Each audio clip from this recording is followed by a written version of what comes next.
I'm guilty, and I bet you are too. You just may have not confessed it yet. Does any of this sound like you? Hyper busy, can't remember anything. Overbuying, being spontaneous, or impulse purchases because it was a sale, because it promises to do something. If any of that sounds like you, stick around. We are decluttering my bathroom armoire, and you are going to be surprised at some of the things that we find in there. Our goal today is, as we go through here, we are going to ask questions that are going to help us with our decision making in the future and hopefully prevent some of the way our thinking has not served us well. Hi everyone, thanks for joining. We are going to start with the bottom 3 drawers and save the top 2 because I think those will be a little more entertaining for you. This was my great Aunt Edna's dresser. Instead of having a cabinet built in here when we built this house, I knew I wanted this here because it just is sweet memories. And she was just a fun aunt playing Yahtzee with us, and yeah, we loved her. I have a set of flannel sheets. My husband does not appreciate them because he sleeps hot, but I don't. And so when it gets super cold, we use these. So those are going to be a keep. That's the logic. But how many sets of sheets do you really need for one bed? Can you put your comments down? Because this might be a little bit of a debate. Is it one set only? Is it one for winter and one for warmer temperatures? I'm going to share a story as we talk about number of sheets. We used to have a miniature Dachshund. Her name was Schatzi Fraulein. We had her for 13 years before she passed from heart problems. And she was our baby. When we first got her, I said, not on the bed. But my husband, who is a lover of animals, bucked that. But he did it while I was away on a business trip. I came back and that little baby was snug up in there. Guess what else she did up in there? She peed on the bed. So if I didn't have, or I don't have extra sheets, what am I going to do with a baby peeing on the bed? Now, some of y'all are going to say, put her in the kennel. She had a kennel. She loved her kennel as she got older. But when she was little, she liked to snuggle. So I will then say that you probably need at least 2 sets of sheets because sometimes we got up in the middle of the night and had to change them. So having said that, I'm going to bring the other things out. I do have a box here for giveaways or donations, and I have a trash bag for anything that needs to go in the trash. This is a couple of extra pillowcases. Satin that's supposed to not cause wrinkles, ladies. Does it work? I don't know. Have I used it? Yes. My husband uses this pillowcase, so we're going to keep those 2. During my flow, you can check for timestamps below because I do get into story time. I'm hoping that you and I connect as friends and that you might like to hear some of the stories and can interact with me. The question is, how many pillows do you have on your bed? I have 2. I've had neck surgery. One of them is specific for my neck. It cradles my head, and the other one is softer. And I tend to go between the 2 depending on how I feel. My husband has about 6 and a full body pillow. He has a bad shoulder, opposite bad hip. We have a Tempur-Pedic bed, and he needs supposedly these pillows to be comfortable. So we don't just have 2 pillowcases. We have to have many. So I say that because I just showed you some pillowcases. I have some extra here. This is, I think, another full-size body pillow. This color we don't really use, so I am going to donate that one. That's the first one down. But the cream color we will keep. And now we're getting into, I have 1 set of sheets, and I know I have already donated some. But I think all of these are pillowcases. If I keep another set of summer sheets, then we're going to only keep 8 pillowcases. We are going to donate some more pillowcases. I'm kidding myself. I'm not using this. I am going to use this. I'm going to go trade out my pillowcase and I am going to put this on and I'm going to start using it. And I can donate one of the ones that's on the pillows. Problem solved.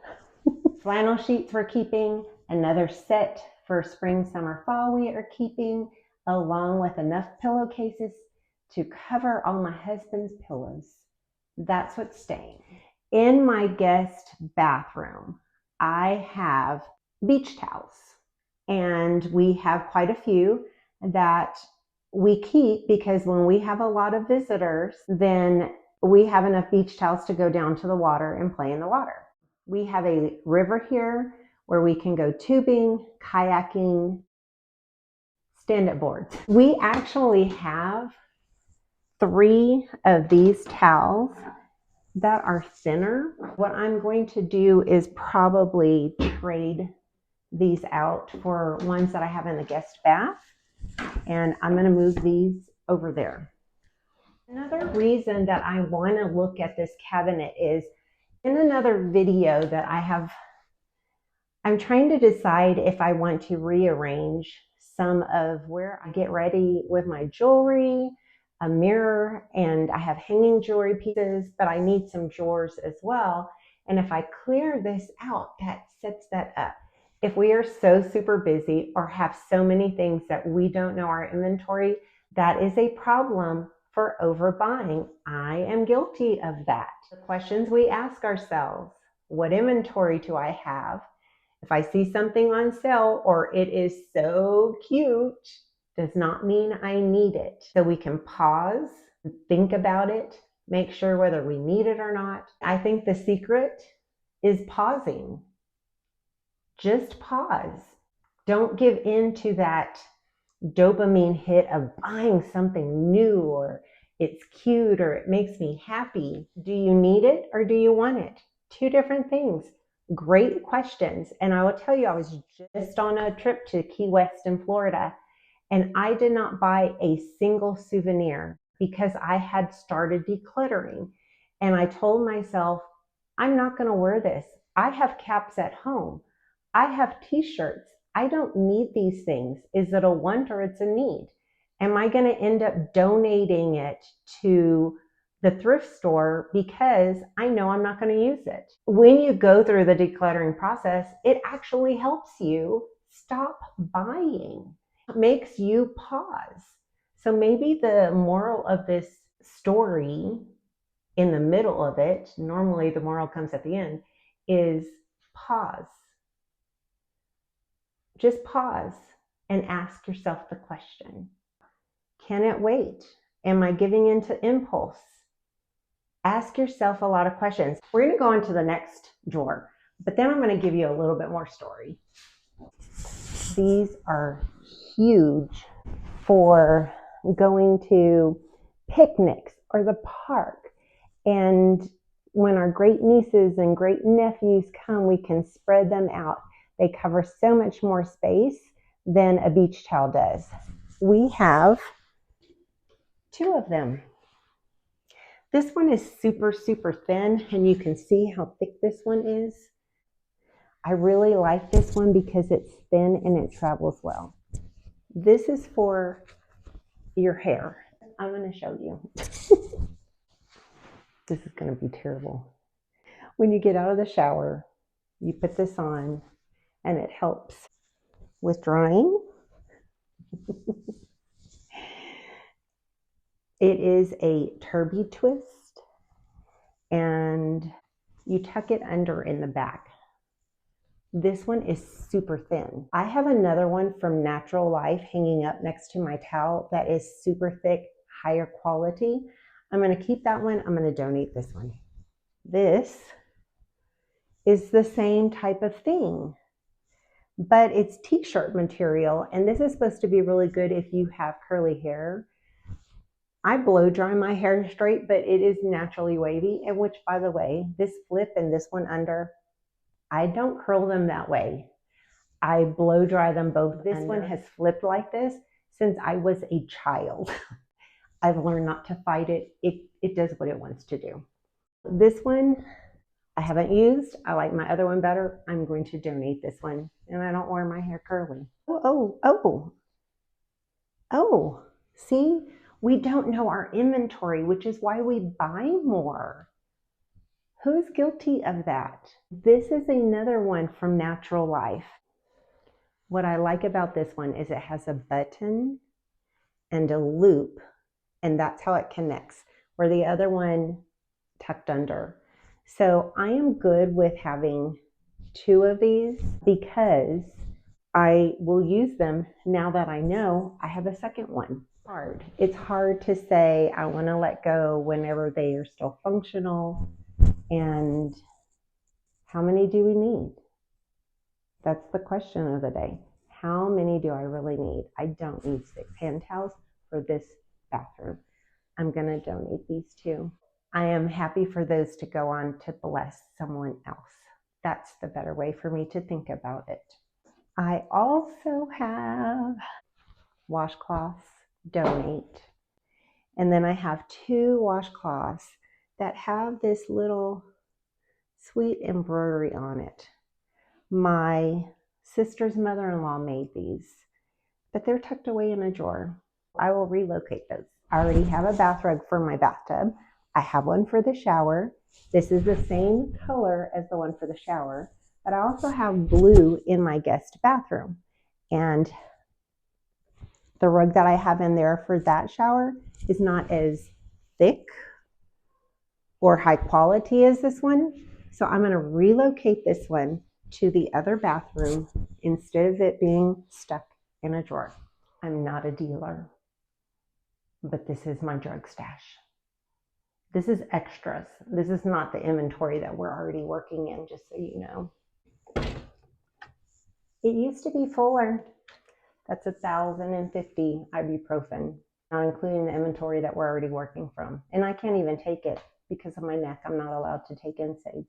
It doesn't expire till 2026, but we aren't going to take that many. I'm going to offer these to friends or family who could use them before they expire. And I know the expiration date, there's people that believe you can take this beyond their expiration date, which fine, if you're comfortable doing that, I am. But we're still not going to go through 1,050.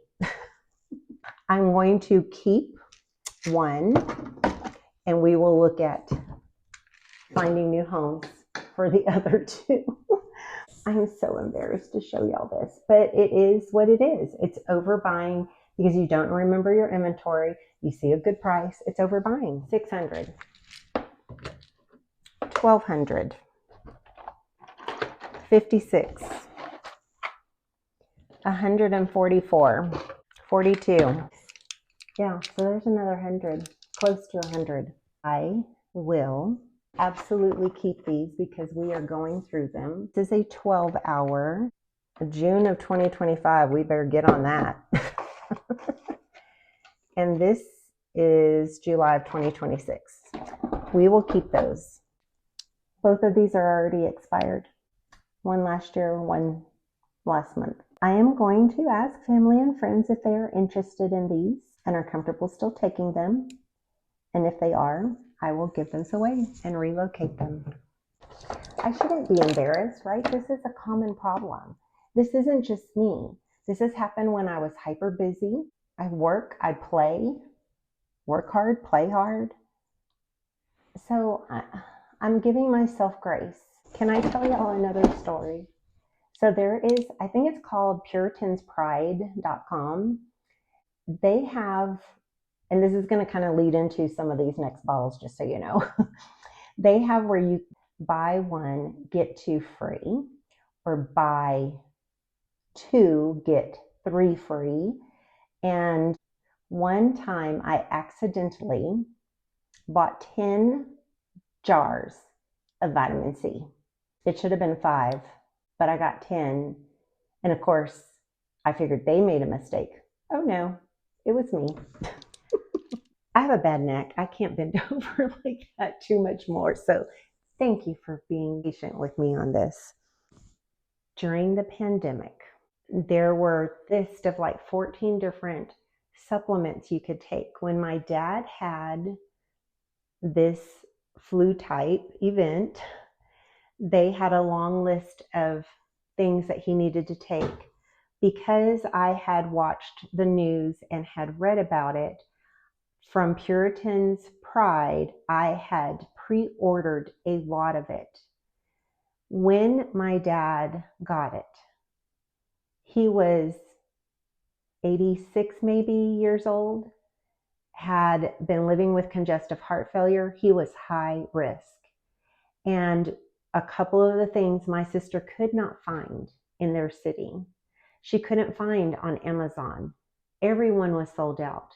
Because I had purchased in advance and had them in this drawer, I was able to meet her son halfway and give them not only enough for my dad, but enough for her and her entire family, because they wanted her and her family taking some of these supplements to try to stave off them getting it.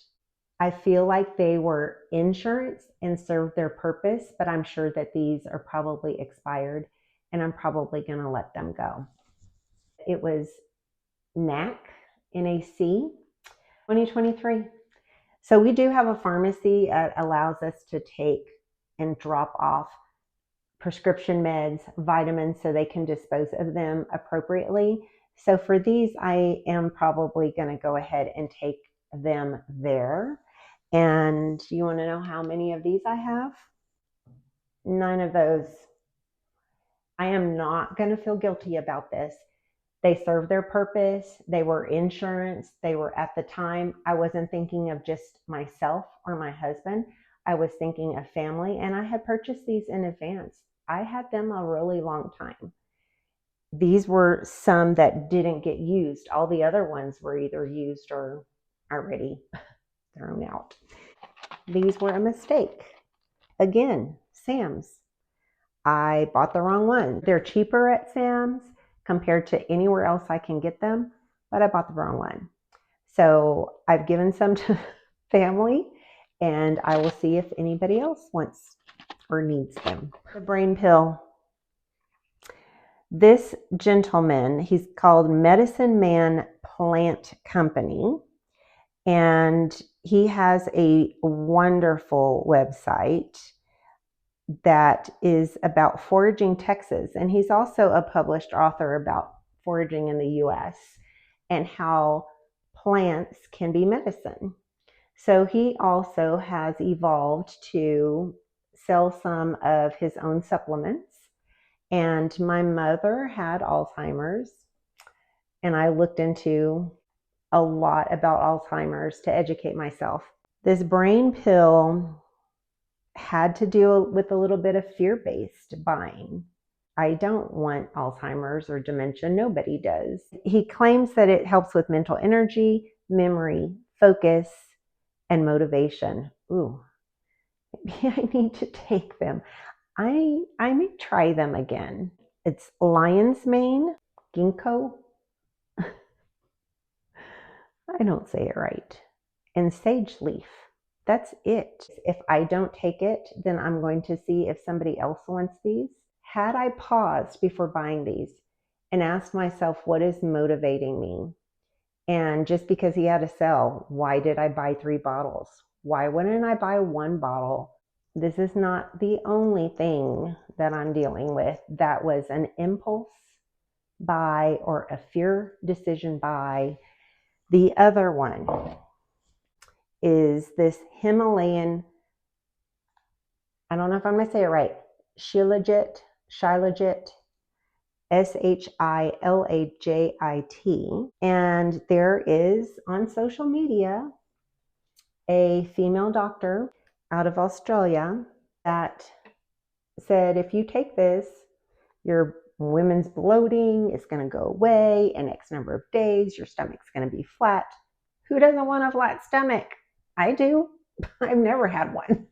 I think that's genetics. But that or candy or pies or something. I don't know.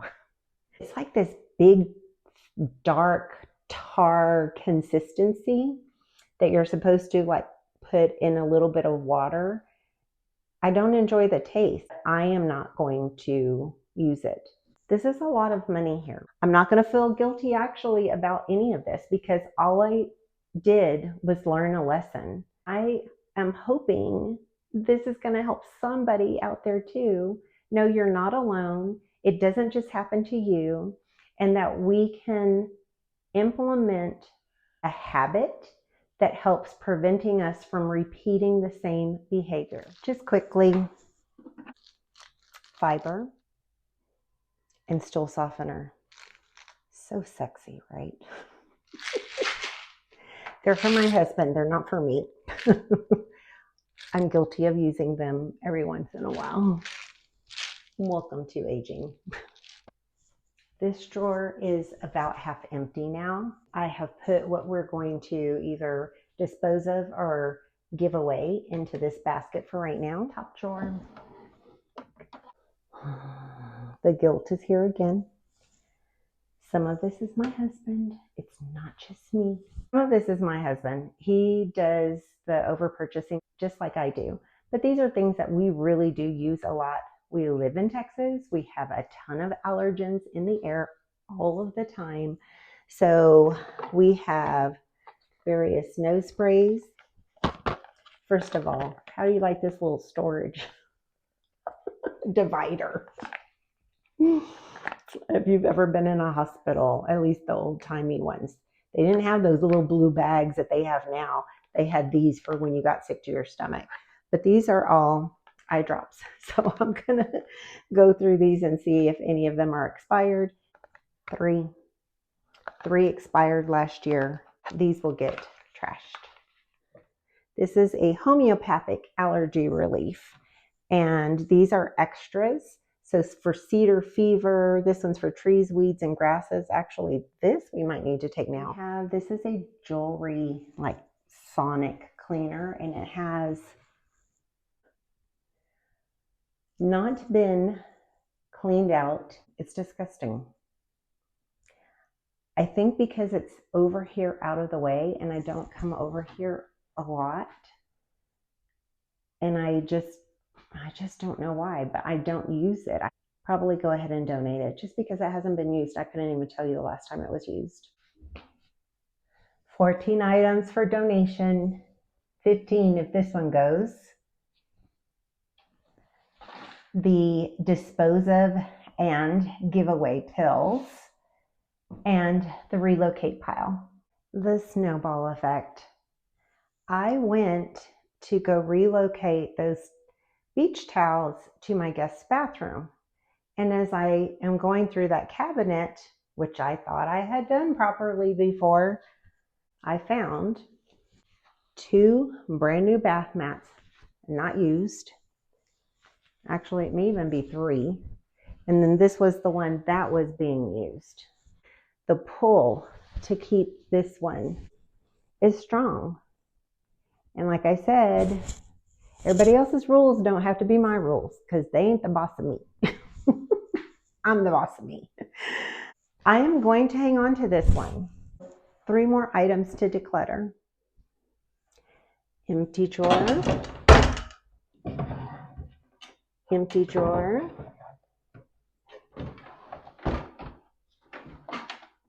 Partially empty. Progress.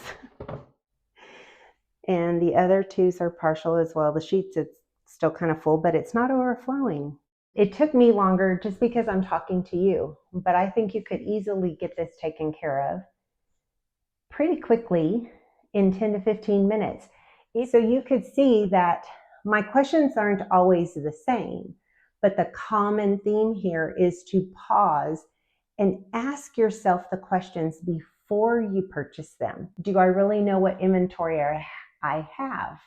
If I don't buy this, what's the worst that can happen? If I wait to buy this, can I find it somewhere else? Can I find it economically? You can come up with the questions that resonate with you.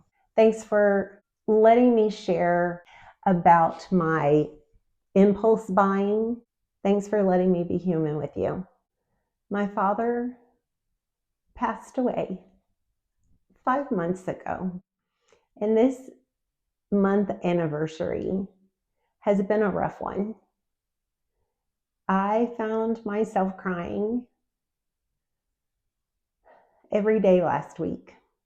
The mind knows it will get better, but the heart still misses him. If you are mourning someone, just know you're not alone. And forcing yourself to do things like declutter, to get out of bed, to stay busy, it's important. That's why I am doing this. It's therapeutic for me, and it needs to be done, but it's still therapeutic for me. I'm going to close like my dad always closed his voicemail messages. Bye for now.